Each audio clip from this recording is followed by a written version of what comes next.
નમસ્કાર મિત્રો, આપનું સ્વાગત છે લિયો ઇંગ્લિશ હબના લેક્ચર નંબર 23માં અને આજે આપણે જોવા જઈ રહ્યા છીએ સોલ્યુશન. હું ઓનલાઈન અંગ્રેજી કેવી રીતે શીખું છું. અગાઉના લેક્ચરમાં આપણે આની ચર્ચા કરી હતી. ગુજરાતીમાં તમને 3 પેસેજ પણ આપવામાં આવ્યા હતા અને વોકેબ્યુલરી પણ આપણે પછી એનો વિડીયો પણ લોન્ચ કર્યો હતો. હવે આજે એનું સોલ્યુશન જોવા જઈ રહ્યા છે. આપ સ્ક્રીન ઉપર જોઈ પણ રહ્યા છો. સ્ટેપ બાય સ્ટેપ જે સેન્ટેન્સીસ ગુજરાતીમાં હતા એ જ સેન્ટેન્સીસ હવે આપણે ઇંગ્લિશમાં રજૂ કરવા જઈ રહ્યા છીએ. તો વધુ આગળ વધીએ અને હું આની ડિટેલ્સ વિશે ચર્ચા કરું અને ઇમ્પોર્ટન્ટ માહિતી આપણે મેળવીએ એ પહેલાં અમારી ચેનલ સબસ્ક્રાઈબ કરી દેજો, જેથી કરીને તમે કોઈ પણ લેક્ચર મિસ ના કરો અને લેક્ચર દરમિયાન પણ મિત્રો ક્યાંય પણ સ્કીપ બટન ના કરશો. ખૂબ જ ઇમ્પોર્ટન્ટ માહિતી સતત ચાલુ રહેશે. કોઈ જ વધારાની વાત આપણે નથી કરતા. બધી જ જરૂરી માહિતી તમને આપવામાં આવે છે. તો હું અંગ્રેજી કેવી રીતે શીખું છું એની પહેલાં આપણે એક ટૉપિક શીખ્યા હતા કે માય ડેલી રૂટીન. હવે કોઈ પણ જેવું ગુજરાતી આપણે બોલીએ છીએ અને જે પણ રોજિંદા ટૉપિક હોય છે એના વિશે આપણને આવડવું જોઈએ અને એવો આપણો પ્રયત્ન છે કે જેવું ગુજરાતી આવડે એવું અંગ્રેજી પણ આવડે. અંગ્રેજીમાં આપણે વિચારીને પણ બોલી શકીએ. તો એ રીતની આપણી પ્રયત્ન છે અહીંયા. તો મિત્રો જે નવા છે, જોડાયેલા છે, જે પહેલીવાર આપણું ચેનલ ઉપર જોઈ રહ્યા છે, એમને ખાસ વિનંતી કે અમારા વોચ લિસ્ટમાં જજો, ચેનલના વોચ લિસ્ટ ઉપર, અને એમાં અલગ અલગ ભાષાના ઓપ્શન્સ છે, વિકલ્પ છે, અને એમાંથી તમે ગુજરાતી કે હિન્દી કે અંગ્રેજી ત્રણેય ભાષામાંથી કોઈ પણ એક વિકલ્પ તમે પસંદ કરી શકો છો અને એ ભાષાના લેક્ચર્સ તમે લેક્ચર 1થી તમે શીખવાનું રોજ શરૂ કરો. નવા વિડીયો ચોક્કસ જોઈ શકાય છે, પરંતુ તમારે જે શીખવાનું છે સ્ટેપ બાય સ્ટેપ, એમાં જેમ આપણે સ્કૂલમાં પહેલા ધોરણથી બીજા ધોરણ, ત્રીજા ધોરણ, એવી રીતે ક્રમમાં જઈએ છીએ સ્ટેપ બાય સ્ટેપ, એવી રીતે તમે શીખશો તો ખૂબ જ સારું તમને કન્સેપ્ચ્યુઅલ ઇંગ્લિશ પદ્ધતિસરનું અંગ્રેજી તમને લખતા, બોલતા અને વાંચતા આવડશે મિત્રો. કોમ્પિટિટિવ એક્ઝામ્સમાં પણ તમે સારું પરફોર્મ કરી શકો છો. IELTS, PT જેવી જે વિદેશ અભ્યાસ કરવા જવા માટેની જે પરીક્ષાઓ જે છે એમાં પણ આ ખૂબ જ ઇમ્પોર્ટન્ટ છે. તમે પણ આ અત્યારે સ્ક્રીન ઉપર જે માહિતી જોઈ રહ્યા છો મિત્રો, એક જ ટેન્સ, સિમ્પલ પ્રેઝન્ટ ટેન્સ જ હજી સુધી આપણે શીખ્યા છીએ અને એના ઉપરથી જ આખો પેસેજ, 3 પેસેજ મેં બનાવ્યા છે. તમે જુઓ એમાં વેરાયટી કેટલી છે, એમાં કેટલી વિવિધતા છે. બસ આ વિવિધતા તમને આવડી જાય તો જેવું ગુજરાતી આવડે એવું અંગ્રેજી આવડે. લખતા, બોલતા, સમજતા, વાંચતા, સાંભળતા બધું જ આવડે તમને.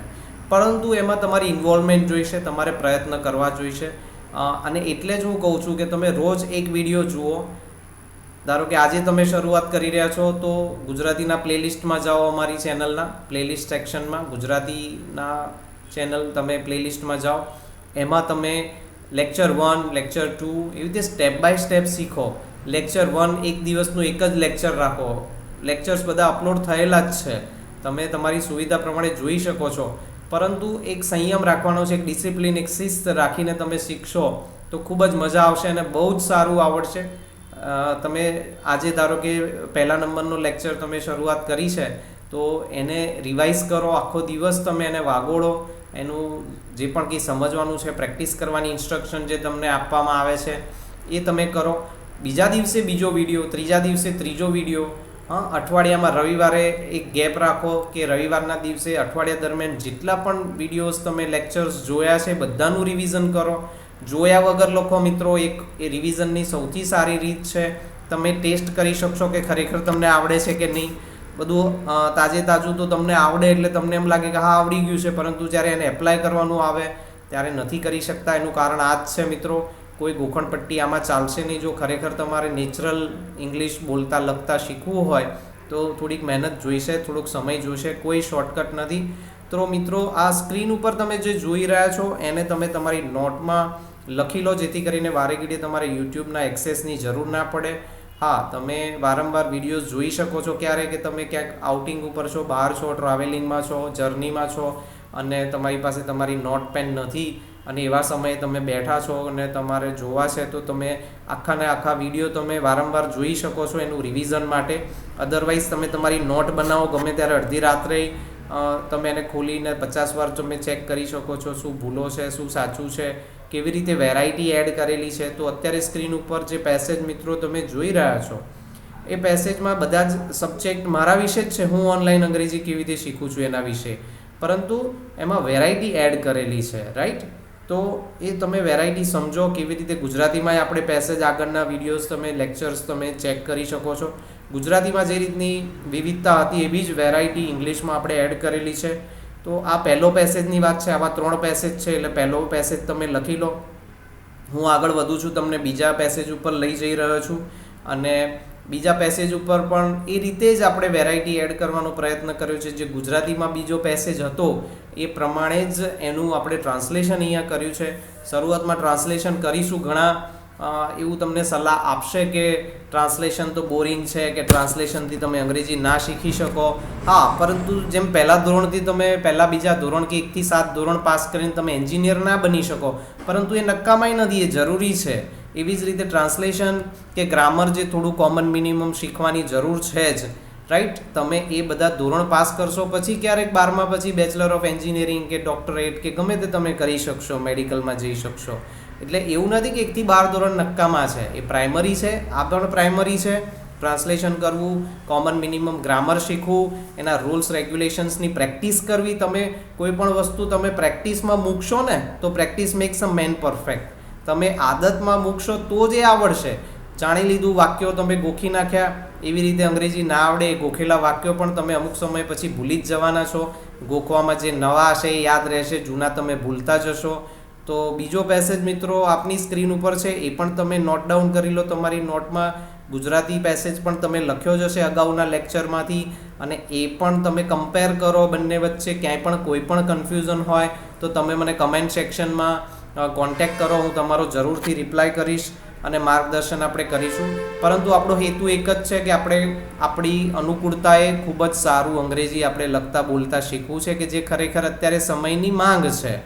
ઓકે, તો જે ગોખણપટ્ટીવાળા વાક્યો હોય છે, હાઉ આર યુ એટલે કેમ છો, ને આઈ એમ ફાઇન એટલે મજામાં, એ તમને ટાઈમ બિંગ થોડુંક એવું લાગે માનસિક રીતે કે હા મને અંગ્રેજી આવડે છે. પરંતુ તમે આવું કોમ્યુનિકેશન જે આપણા લેક્ચર્સમાં તમે જુઓ છો એવું કોમ્યુનિકેશન તમે બિલકુલ નહીં કરી શકો, ક્યારેય નહીં કરી શકો. અને એવું જો તમારે શીખવું જ હોય તો આપણી આ પદ્ધતિ ખૂબ જ અસરકારક છે મિત્રો. તો આવો વધુ સમય ન લેતા આપણે ત્રીજો પેસેજ જે હતો એના તરફ વળીએ. અને ત્રીજા પેસેજમાં પણ તમે એ જ રીતે વેરાયટીવાળા સેન્ટેન્સીસ જોઈ શકો છો, જેમાં after, while, before, in, double verb, single verb, આ બધું એડ કરેલું છે. એક જ ટેન્સ શીખ્યા છીએ ને એના ઉપરથી જ હજી તો આપણે આટલી વેરાયટીને વિવિધતા લાવી શકીએ છીએ. તો મિત્રો બીજા સેન્ટેન્સ સ્ટ્રક્ચર, વાક્ય રચનાઓ પણ આપણે શીખવાની છે, અને ખૂબ જ મજાનું અંગ્રેજી આપણે લખી શકીએ છીએ. ઇફેક્ટિવ ઇંગ્લિશ તમે લખી શકો છો, બોલી પણ શકો છો. પરંતુ આ સ્ટેપ બાય સ્ટેપ છે મિત્રો. હું તમને એવી ખોટી વસ્તુની સલાહ નહીં આપું કે રાતોરાત તમે અઠવાડિયામાં કે મહિનામાં આટલા કલાક રોજ મને આપજો, આટલી 10 મિનિટ આપજો અને તમે પોપટની જેમ બોલતા થઈ જશો. એવું હું નહીં કહું. તમારી ઇન્વોલ્વમેન્ટ જોઈશે, અને આવી રીતે સ્ટેપ બાય સ્ટેપ તમારે પદ્ધતિસરનું તમે શીખશો તો ચોક્કસ તમને આવડશે મિત્રો.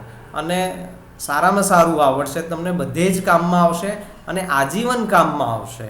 ક્યારેય તમે ભૂલશો નહીં, રાઈટ? એવી રીતનું આપણે અંગ્રેજી શીખી શકીએ છીએ. તો અગેન જે મિત્રો નવા છે એમને હું વિનંતી કરીશ કે અમારી ચેનલ સબસ્ક્રાઈબ કરી દેજો. અમને તો સપોર્ટ થશે જ, પરંતુ તમારા માટે પણ ખૂબ જ ઉપયોગી માહિતી સાબિત થવાની છે. માટે સબસ્ક્રાઈબ કરી દેજો અમારી ચેનલ, અને વિડીયોઝ તમે વારંવાર જુઓ, રિવિઝન કરો. જેમ મેં કીધું એમ રોજ એક લેક્ચર નંબર 1થી આજે શરૂઆત કરી છે, તો બીજા દિવસે જ લેક્ચર નંબર 2 લો પ્લેલિસ્ટમાં જઈને, લેક્ચર નંબર 3 ત્રીજા દિવસે. એવી રીતે સ્ટેપ બાય સ્ટેપ રોજ એક જ લેક્ચર તમે વારંવાર એને રિવાઇઝ કરો, જુઓ, લખો, પ્રેક્ટિસ કરો તો ખૂબ જ સારું પરિણામ આવશે મિત્રો. સમય લેશે, થોડીક મહેનત પણ જરૂર પડશે એમાં, ક્યારેક કંટાળો પણ આવશે, ભણવાની વસ્તુ છે એટલે, અને ઓનલાઈન થોડું અઘરું હોય જ છે. તો પરંતુ એના માટે જ આપણે અહીંયા છીએ કે કંઈ પણ તમારી ક્વેરી હોય, કોઈ પણ કન્ફ્યુઝન હોય, તમે કમેન્ટ સેક્શનમાં લખો, આપણે એનું સોલ્યુશન લાવીશું મિત્રો. તો આજે આટલું જ આપણે. અને અમારી ચેનલ સબસ્ક્રાઈબ ના કરી હોય તો છેલ્લે ફરીથી વિનંતી, સબસ્ક્રાઈબ કરી દેજો. આજે જોડાવા બદલ આપનો ખૂબ ખૂબ આભાર મિત્રો. Thank you.